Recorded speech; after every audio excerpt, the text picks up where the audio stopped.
ai nuk kishte frikë askënd tjetër përveç Allahut. Fjalët e tij që i ka thënë meritojnë që të shkruhen me ngjyrë are.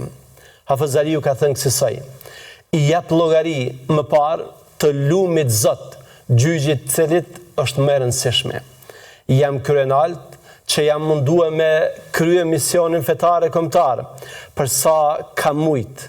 Lë Zotin të më falë për mungesat që mund të kem ba në kryemjen e këtij misioni.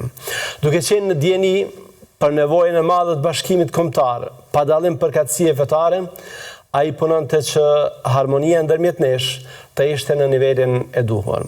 Ishte shembull edhe personalisht për këtë. Fjalimi i tij në varrimin e poetit Gjergj Fishta është vlerësuar shumë dhe vlerësohet edhe sot e kësaj dite. Hafez Aliu ishte i ndjekur e i përbuzur nga disa regjime, qoftë nga zogu, qoftë nga fashizmi, qoftë nga komunizmi. Me këtë të fundit, ai pati fatin më të keq. Ishte kohë e rëndë dhe me rreziqe të mëdha.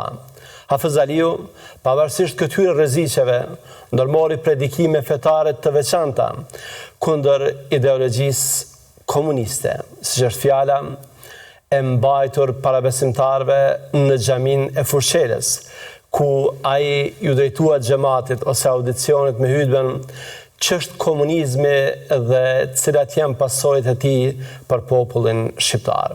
Në vitin 1944, duke parë rrjedhën e ngjarjeve, ai i vihet punës për krijimin e një besëlidhje të përgjithshme, si një front antikomunist i cili, midis tjerash, do të hynte në kontakt me forcat aleate dhe do t'ju kërkonte atyre zbarkimin menjëherë pas largimit të trupave gjermane.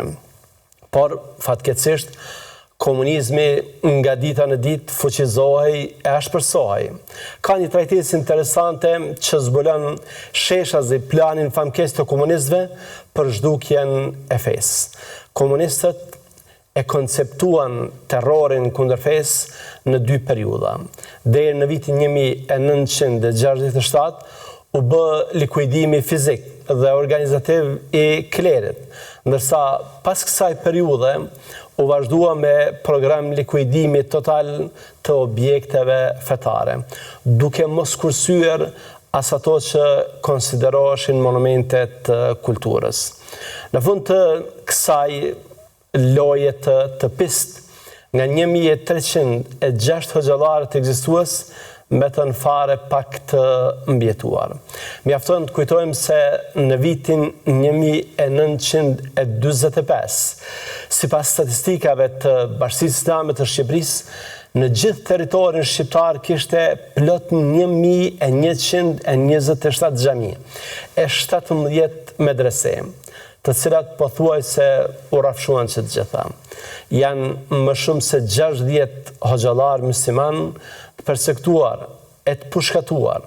Hafez Ali Kraja është pjesë e kësaj ploje bashkë me Hafez Ali Korçën, Hafez Ibrahim Dalliun, Hafez Ismet Dibrën, Hafez Sabri Koçin e shumë të tjerë.